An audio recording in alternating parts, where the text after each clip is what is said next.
নমস্কাৰ ছাত্ৰ ছাত্ৰীসকল মই কীৰ্তি তোমালোকে এই কক্ষালৈ স্বাগতম জনাইছো আজি মই লৈ আহিছো নৱম শ্ৰেণীৰ হিন্দী বিষয়ৰ অধ্যায় 10 দোহা দশক যি লিখিছে বিহাৰীলাল জীয়ে ঠিক আছে এও বিহাৰীলাল ঠিক আছে এতিয়া আমি এওৰ বিষয়ে অলপমান জানি লওঁ আহা कविवर बिहारीलाल हिंदी साहित्य के रीतिकाल के सर्वश्रेष्ठ कवियों में गिने जाते हैं कविवर बिहारीलाल हिंदी साहित्यर रीतिकाल जुगर सर्वश्रेष्ठ कवि আছিল जन्म 1595 ई में ग्वालियर के निकट बसवा गोविंदपुर नामक गांव में हुआ ग्वालियर ओसरत थाका गांव गोविंदपुरत तेर जन्म ठीक আছে 1595 ठीक আছে पिता का नाम केशव राय पितार नाम केशव राय शिक्षा और शिक्षा स्वा उन्होंने अपने पिता के गुरु महंत नर हरिदास के यहाँ संस्कृत और प्राकृत के प्रसिद्ध काव्य ग्रंथों का अध्ययन किया तेओ केनेके शिक्षा पाइसे पिता के गुरु माने पितृ गुरु महंत नर हरिदासर परा संस्कृत और प्राकृत और प्रसिद्ध काव्य ग्रंथर अध्ययन करिसे तेओ ठीक আছে उन्होंने तत्कालीन दरबारी भाषा फारसी में भी महारत हासिल की तेओ दरबारी भाषा फारसी तो की करिसे शिक्षा ग्रहण करिसे हबने तार पिছত सोआ दरबारी जीवन तेओ दरबारी जीवन केनेको आसिल उन्होंने मुगल बादशाह शाहजहां से मुलाकात की तेओ मुगल बादशाह शाहजहां लग पाइसिल उनकी काव्य प्रतिभा से सम्राट बड़े प्रसन्न हुए बादशाह शाहजहां है तेओर काव्य प्रतिभा चाइ खूब ভাল পাইছিল আৰু प्रसन्न হৈছিল 1645 ईस्वी के आसपास वे जयपुर पहुंचे और वहां के महाराज जय सिंह और उनकी रानी के आग्रह पर वहीं रुक गए एडिया स्वा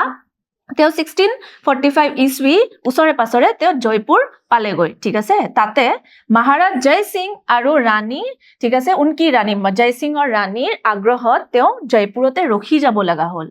जयपुर दरबार में उन्होंने प्रत्येक दोहे के लिए एक अशरफी की शर्त पर काव्य रचना की इतना तेओ जयपुरत क्यों रखिब लगा हल अशरफी के शर्त पे अशरफी माने गोल्ड कॉइन पुआर शर्तत तेओ दोहा लिखिब लगा हल ठीक আছে प्रत्येकটো दोहार বাবে এটা गोल्ड कॉइन पुआर शर्तत तेओ ताते रखि जाबो लगा हल আৰু কাৰ আগ্ৰহত ৰখি যাব লগা হৈছিল জয়সিং আৰু জয়সিংৰ ৰাণীৰ আগ্ৰহত তেও ৰখি যাব লগা হৈছিল প্ৰত্যেক দহাৰ ৰচনা কৰিবলৈ ঠিক আছে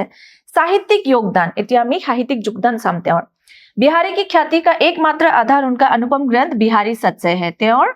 बिहारी की ख्याति ठीक আছে तेवर ख्यातिर एकमात्र ग्रंथ হৈছে बिहारी सत्सय তোমালোকে মনত ৰাখিবা যে তেवर एकमात्र अनुपम ग्रंथ বুলি কৈছে ঠিক আছে যাৰ তুলনা নাই এনেকুৱা প্ৰকৃত গ্ৰন্থৰ নাম কি আছিল बिहारी सत्सय जो लगभग 700 दोहों का संग्रह है बिहारी सत्सय माने কি যত 700 दोहार সংগ্ৰহ কৰা আছে বুলি কৈছে ঠিক আছে তেও 700টা दोहा ৰচনা কৰিছিল इसे श्रृंगार भक्ति और नीति की त्रिवेणी कहा जाता है या এনেকুৱা दोहाक श्रृंगार भक्ति नीति की त्रिवेणी কোৱা যায় ঠিক আছে ইয়াতে কি আছে श्रृंगार আছে ভক্তি দেখুৱা হৈছে আৰু নীতি দেখুৱা হৈছে এনেকুৱা दोहाবোৰত যোনটো বিহাৰীলালে ৰচনা কৰিছিল ঠিক আছে তাৰ পিছত সোৱা काव्य भाषा तेर कवितार भाषा केनेকুৱা আছিল सरस समधुर और प्रौढ़ ब्रज भाषा तेओ दोहाबोर ब्रज भाषात लिखिसे बेसिभाग ठीक আছে सरस समधुर और प्रौढ़ ब्रज भाषा बिहारी ने दोहे जैसे छोटे छंद में गागर में सागर भरने का काम किया है गागर में सागर माने यानी लंबी चौड़ी बातों को संक्षेप में कह दिया है तेओ किसुमान दोहार जरियते डांगर डांगर कथा किसुमान কৈছে কিন্তু সৰু সৰু শব্দত ঠিক আছে उनकी लोकप्रियता के संबंध में यह लोकोक्ति बहुत प्रचलित है ठीक আছে তলত এটা লোকোক্তি দিয়া আছে তেওঁৰ জনপ্ৰিয়তাৰ লগত জড়িত এটা লোকোক্তি আছে ঠিক আছে সোৱাচন কি দিয়া আছে सत्सैया के दोहरे जो नावक के तीर ठीक আছে सत्सैया মানে सत्सैयर কথা কৈছে যত 700টা दोहा আছে सत्सैया के दोहरे जो नावक के तीर नावक माने হৈছে शिकारी ठीक আছে शिकारी तीर शिकारीয়ে যে शिकार কৰিলে যে तीर চলায় ঠিক আছে शिकारी के तीर देखने में छोटे लगे घाव करे गंभीर এতিয়া কি কৈছে এই তীৰটো দেখাত সৰু হ'ব পাৰে শিকাৰীৰ তীৰ দেখাত সৰু হ'ব পাৰে যদিও ঘাও গম্ভীৰ কৰিব পাৰে অৰ্থাৎ সৰু সৰু শব্দৰ জৰিয়তে ডাঙৰ ডাঙৰ কথা কিছুমান কৈ দিব পাৰে ঠিক আছে হৃদয় চুই যোৱাকে এতিয়া সোৱা दोहा दशक এটা दोहा दशक माने কি दशक माने হৈছে 10টা ঠিক আছে 10টা दोहार সংগ্ৰহ কৰি दोहा दशक शीर्षक ने अंतरशीर्षक के अंतर्गत संकलित प्रथम 5 दोहे भक्ति परक और शेष 5 दोहे नीति परक है कविवर बिहारी द्वारा रचित भक्ति नीति के दोहे संख्या की दृष्टि से कम होने पर भी भाव भाषा और अभिव्यक्ति भंगिमा की दृष्टि से अत्यंत महत्वपूर्ण है ठीक আছে এটা কি কৈছে दोहा दशकत কি আছে दोहा दशकत আমি জানো যে 10টা दोहा আছে হয়নে বিহাৰীলালে লিখা তাৰে ভিতৰত প্ৰথম 5টা दोहाই কি দেখাইছে ভক্তিৰ বিষয় আলোচনা কৰা দেখাইছে ঠিক আছে আৰু শেষৰ 5টা दोहाই নীতিপাৰক হয় নীতিপাৰক মানে নীতি শিকাইছে জীৱনৰ নীতি ঠিক আছে মানুহৰ ভাল আচৰণ ব্যৱহাৰ এইবোৰৰ বিষয়ে আলোচনা কৰা হৈছে এতিয়া আমি এটা এটাকে দোহাবোৰ বুজিম ঠিক আছে তেনেহলে বলাচোন আগবাঢ়ো চোৱা शीस मुकुट कटि काजने कर मुरली उर्माल यही बानक मोमन बसो सदा बिहारी लाल এতিয়া আমি অৰ্থ চাও আহা চোৱা अर्थ सिर पर मुकुट बिहारी लाले কৈ আছে যে सिर पर मुकुट মূৰত मुकुट शीस মানে হৈছে মূৰ ঠিক আছে মূৰত मुकुट कमर में पीतांबर की काचनी আৰু কমৰত হালধীয়া ধুতি हाथ में मुरली हाथत बाही ঠিক আছে और हृदय पर माला पहने हुए हृदय माने उर माने হৈছে বক্ষ ঠিক আছে হৃদয় में माला पहने हुए মানে ডিঙিত মালা লগাইছে আৰু বুকুৰ ওপৰত মালা লাগি আছে বুলি কৈছে हे बिहारी लाल कृष्ण কৈ আছে हे बिहारी लाल आप सदा इसी रूप में मेरे मन में बसे তেওঁ কৃষ্ণৰ ৰূপৰ বৰ্ণনা কৰিছে আৰু কৈছে যে তুমি যাতে সদায় এনেকুৱা ৰূপতে মোৰ মনত থাকা ঠিক আছে হেতু বুজাইছে দ্বিতীয় সোৱা कौ कौरिक संग्रह हो कौ लाख हजार मो संपत्ति जदुपति सदा विपत्ति बिदारन हार ठीक আছে এতিয়া ইয়াৰ অৰ্থ চাম আমি সোৱা कोई करोड़ों की दौलत जमा करे এতিয়া कौ कौरिक कौरिक माने হৈছে কোটি ঠিক আছে কোটি কোটি টকা ঠিক আছে कौ लाख हजार माने कोई करोड़ों की दौलत जमा करे या लाख हजार की संपत्ति पाए কৈছে যে কিছু মানে কোটি কোটি টকা জমা কৰিব পাৰে সংগ্ৰহ কৰিব পাৰে আৰু কিছু মানে লাখ হাজাৰ টকা সম্পত্তি জমা কৰিব পাৰে मुझे उससे कोई संबंध नहीं ठीक আছে কবিয়ে কৈ আছে যে হেবোৰ সম্পত্তি ধন এইবোৰৰ লগত মোৰ সম্পৰ্ক নাই ঠিক আছে মোক নালাগে मेरी असली संपत्ति तो यदुवंशी कृष्ण है ठीक আছে কি কৈছে কবিয়ে মোৰ আসল সম্পত্তি তো যদুপতি কৃষ্ণই হয় কাৰণ जो हर संकट को हर लेते हैं যিকোনো বিপদৰ পৰা পাৰ কৰাব পাৰে বিপদৰ নাশ কৰিব পাৰে বুলি ঠিক আছে মোক কোটি কোটি টকা সম্পত্তি নালাগে মোক লাখ হাজাৰ টকা সম্পত্তিও মোক নালাগে মোৰ কেৱল আসল সম্পত্তি হৈছে মোৰ কৃষ্ণ হবনে তাৰ পিছত চোৱা या अनुरागी चित्त की गति समझे नहीं कोई ज्यो ज्यो बुढ़े श्याम रंग त्यों त्यों उज्जलू होई ठीक আছে তাৰ পিছত চোৱা अर्थ इस अनुरागी माने प्रेम करा जोने प्रेम देखुवाब पारे ठीक আছে इस अनुरागी मन की गति कोई नहीं समझता এনেকুৱা অনুৰাগী মনৰ গতি ঠিক আছে কোনো স্বভাৱ কোনো বুজি নাপায় গতি মানে ইয়াতে স্বভাৱৰ কথা কৈছে ঠিক আছে চিত মানে হৈছে মন ঠিক আছে এনেকুৱা অনুৰাগী মনৰ কথা স্বভাৱ কোনেও বুজি নাপায় ঠিক আছে যোনে প্ৰেম দেখুৱাইছে जैसे जैसे ये कृष्ण के श्याम रंग में डूबता है ठीक আছে जियो जियो माने जैसे जैसे जेतिया कृष्णर प्रति থকা भक्ति আৰু প্ৰেমৰ কি হৈ যায় रंग में डूब जाता है भक्तित কি হৈ যায় লীন হৈ যায় মগ্ন হৈ যায় যেনেকে যেনেকে আমাৰ হৃদয় বেছি লীন হৈ হৈ গৈ থাকে আৰু আমি ডুবি যাও ভক্তি আৰু প্ৰেমত ডুবি যাও কৃষ্ণৰ প্ৰতি থকা প্ৰেম वैसे वैसे यह और उज्जवल होता जाता है কৈছে যে তেতিয়া আমাৰ কি হয় অন্তৰখন আৰু কি হৈ যায় আৰু ধুনিয়া হৈ যায় আৰু উজ্জ্বল হৈ যায় বুলি কৈছে ঠিক আছে যিমানে আমি প্ৰেম আৰু ভক্তিত ডুবি থাকিম যিমান মগ্ন হম হিমানে আমাৰ অন্তৰখন সাফা হ'ব পবিত্ৰ হ'ব আৰু উজ্জ্বল হৈ যাব বুলি কৈছে তাৰ পিছত চোৱা जप माला छापे तिलक सरे ना एको कामो मन काचे नाचे बृथा साचे राचे रामो এতিয়া বুজো আহাচোন কি লিখা আছে अर्थ जपने की माला স্ব জপ মালা যেতিয়া ভগৱানৰ মালা জপি থাকে কোনোবাই ঠিক আছে হেতু বুজাইছে মাথে पर छापे এটা ছাপা মানে কি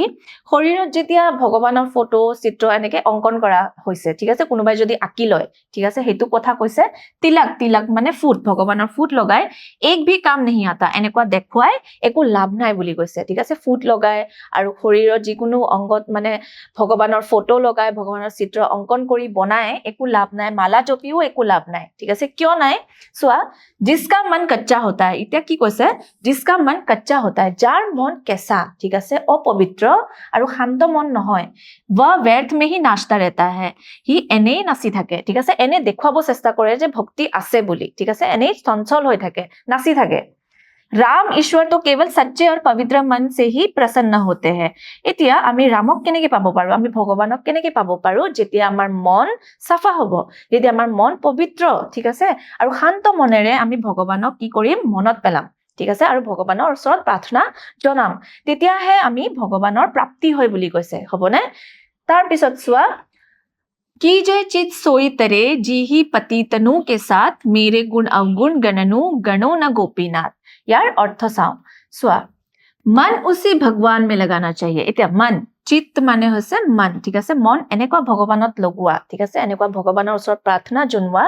যোনে পাপীও ভাবি উদ্ধাৰ কৰতে যোনে পাপী সকলকো উদ্ধাৰ কৰে ঠিক আছে হে গোপীনাথ ঠিক আছে গোপীনাথক কৈ আছে মানে কৃষ্ণক কৈ আছে হে কৃষ্ণ आप पतितों का उद्धार करने वाले हैं আপুনি পাপীৰ উদ্ধাৰ কৰে ঠিক আছে যোনে পাপ কৰে তেওঁলোকৰো আপুনি উদ্ধাৰ কৰে বুলি मेरे गुणों और अवगुणों को मत गिनो এটা গুণ আৰু অগুণ মানে হৈছে গুণ আৰু দুখবোৰ মত গিনো গণনা নকৰিব বুলি কৈছে কৃষ্ণ মোৰ গুণ আৰু দুখবোৰ গণনা নকৰিব ঠিক আছে और मेरा भी उद्धार करो और मुरु उद्धार करा ठीक আছে মুকু উদ্ধাৰ কৰা বুলি এনেকে কবি বিহাৰী লালে শ্ৰীকৃষ্ণক প্ৰাৰ্থনা জনাইছে এতিয়া সোৱা প্ৰথম পাঁচটা দোহা আমি কৰিলো কবি বিহাৰী লালে ইয়াতে কি দেখুৱাইছিলে ভক্তিৰ বিষয় আলোচনা কৰা দেখুৱাইছিলে এতিয়া শেষৰ পাঁচটা দোহা আমি চাম যত নীতিৰ বিষয় শিকোৱা গৈছে ঠিক আছে নীতি দেখুৱাইছে কবি বিহাৰী লালে কেনেকে তেওঁ দেখুৱাব চেষ্টা কৰিছে সোৱা चटक न छाड़तो घटत हो सज्जन नेहु गंभीरू फीको परे न बरु घटे रंग्यो चोल रंगू चीरू ठीक है सुहासन की दिसे अर्थ सच्चे सज्जन का प्रेम बहुत गहरा होता है वह अचानक ना तो टूटता है और ना ही कम होता है याते की কৈছে प्रथम लाइन तो सबा सच्चे सज्जन का प्रेम माने एजन सत्पुरुषर प्रेम केतियाओ शेष হৈ না যায় ঠিক আছে কমি যাব পাৰে ঠিক আছে প্ৰেম বহুত গহৰা হতা है গভীৰ প্ৰেম হয় কেতিয়াও হঠাতে ভাঙি না যায় হে প্ৰেম আনৰ বাবে কেতিয়াও ভাঙি না যায় শেষ হৈ না যায় ঠিক আছে जैसे কেনেকে উদাহৰণ দিছে সোৱা जैसे रंगा हुआ कपड़ा बार-बार धोने पर भी फीका नहीं पड़ता এটা ৰঙীন কাপোৰ ঠিক আছে रंगियो चोल चोल মানে ইয়াতে হৈছে মঞ্জিষ্ট গছৰ পৰা লোৱা এটা কালাৰ ঠিক আছে সেই কালাৰত যদি কাপোৰখন ডুবোৱা যায় তেনেহতে এটা ধুনিয়া লাল কালাৰ দিয়ে হবনে আৰু সেই কালাৰটো খুব কাঢ়া হয় পুতুককে हे कलर तो केतियाও না যায় চেঞ্জ নহয় ঠিক আছে ফিকা পৰি না যায় जैसे रंगा हुआ कपड़ा তেনেকুৱা এখন কাপোৰ ফাটি যাব পাৰে ঠিক আছে ফাটি যাব পাৰে পুৰণা হ'ব পাৰে কিন্তু ৰং কেতিয়াও চেঞ্জ নহয় ঠিক আছে ঠিক তেনে ধৰে কৈছে এজন সৎপুৰুষৰ প্ৰেম কেতিয়াও শেষ নহয় আৰু দিনে দিনে বাঢ়ি গৈ থাকে আৰু বেছিহে ভাল লগা হৈ যায় ঠিক আছে তাৰ পিছত সোৱা ना ए बिससिए लखी नए दुर्जन दुसह सुभाए आटे पर प्राणन हरे काटे लो लगी पाए ठीक আছে অর্থ সোৱা দুৰ্জনো এটা দুৰ্জনৰ কথা পাতিছে ঠিক আছে মানুহ দুৰ্জন মানে কেনেকুৱা মানুহ হ'ব পাৰে যোনে বেয়া ভাব ৰাখে ঠিক আছে বেয়া চিন্তা ধাৰা কৰা दुर्जनों और कठोर स्वभाव वालों पर भरोसा नहीं किया जा सकता कवि ইয়াতে কি দিছে কি উপদেশ দিছে দুৰ্জন মানে নিজ স্বভাৱৰ মানুহ ঠিক আছে নিজ স্বভাৱৰ মানুহ আৰু কঠোৰ স্বভাৱৰ মানুহবোৰক কেতিয়াও বিশ্বাস নকৰিবা নম্ৰভাৱে যদিও ব্যৱহাৰ কৰে কেতিয়াও হঠাতে লগ পালে কেতিয়াও বিশ্বাস নকৰিবা দুৰ্জনক কেতিয়াও বিশ্বাস নকৰিবা जो पास आने पर प्राण हर लेते हैं ওচৰত আহিলে তোমাৰ प्राण কাঢ়ি লব পাৰে ঠিক আছে তেওঁলোক ইমানে তোমাৰ বাবে বেয়া হ'ব পাৰে जो पास आने पर प्राण हर लेते हैं जैसे पैर में कांटा चुभ जाए ठीक আছে कांटे लो लगी पाए पाए মানে হৈছে पैर মানে पैर ভৰি কেনেকুৱা প্ৰাণ হাৰিব পাৰে বুলি কৈছে প্ৰাণ কাঢ়িব পাৰে যেনেকে তেওঁলোকে সুযোগ পালে প্ৰাণ কাঢ়ি লব পাৰে বুলি কৈছে যেনেকে কাইতে কি কৰে ভৰিত যেতিয়া বিন্ধে তেতিয়া ভৰিত আমি দুখ পাও আঘাত পাও ঠিক আছে আমাক কষ্ট দিয়ে ঠিক তেনে ধৰে দুৰ্জন আৰু কঠোৰ স্বভাৱৰ মানুহে সদায় আনক কষ্ট দিয়ে দুখ দিয়ে ঠিক আছে সেই কাৰণে কবিয়ে কৈছে যে দুৰ্জন আৰু কঠোৰ স্বভাৱৰ মানুহ কেতিয়াও ভৰসা কৰা না যায় আৰু কেতিয়াও ভৰসা কৰিব নালাগে তেওঁলোকে সুযোগ পালে তোমাৰ প্ৰাণ লৈ যাব পাৰে প্ৰাণ কাঢ়িব পাৰে বুলি কৈছে ঠিক আছে তাৰ পিছত সোৱা কনক কনকতে 100 গুণী মাদকতা অধিকাই उही खाहे बोराई जगू इही पाए बोराई